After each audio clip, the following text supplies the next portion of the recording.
ಈ ಕೆಲವೊಬ್ಬರಿಗೆ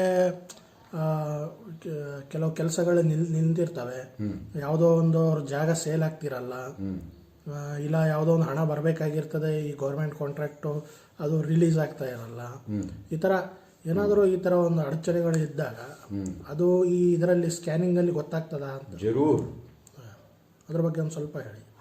ನೋಡಿ, ನಿಮ್ಮ ಕೋರ್ಟ್ನಲ್ಲಿ ಇರುವಂತಹ ಕೆಲವು ಪೆಂಡಿಂಗ್ ಕೇಸುಗಳು ಹಾಗೂ ನಿಮ್ಮ ಬಿಲ್ ಪೆಂಡಿಂಗ್ಗಳು ಹಾಗೂ ನಿಮ್ಮ ಹಳೆಯ ಬಾಕಿ, ಇದಕ್ಕೆಲ್ಲ ಈ ಚಕ್ರವೇ ಒಂದೊಂದು ಸರ್ತಿ ಕಾರಣ ಇರುತ್ತದೆ. ಅದು ವೀಕ್ ಇರುವಾಗ ಅದಕ್ಕೆ ನಾವು ಪರಿಹಾರ ಹೇಳ್ತೇವೆ, ಅಷ್ಟನ್ನು ಮಾಡಿದಾಗ ಅದು ಸಾಲ್ವ್ ಆಗ್ತದೆ. 100ಕ್ಕೆ 100 ಇದು. ಅಂದರೆ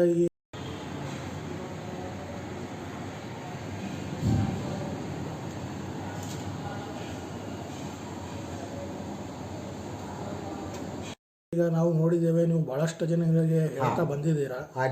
ಆಗಿದೆ ಅಂದರೆ ಈ ಚಕ್ರ ಸ್ಕ್ಯಾನಿಂಗ್ ಫಸ್ಟ್ ಅವರು ತಮ್ಮ ಹತ್ರ ಬಂದು ಮಾಡ್ಕೋಬೇಕಾ? ಹೌದು. ಅಂದರೆ ಅದನ್ನು ನೀವು ಉಚಿತವಾಗಿ ಮಾಡ್ತೀರಿ? ಉಚಿತವಾಗಿ ಮಾಡ್ತೀವಿ. ಸ್ಕ್ಯಾನಿಂಗ್ ಮಾಡ್ಕೋಬೇಕು ಫಸ್ಟು, ಅದರಲ್ಲಿ ಗೊತ್ತಾಗ್ತದೆ.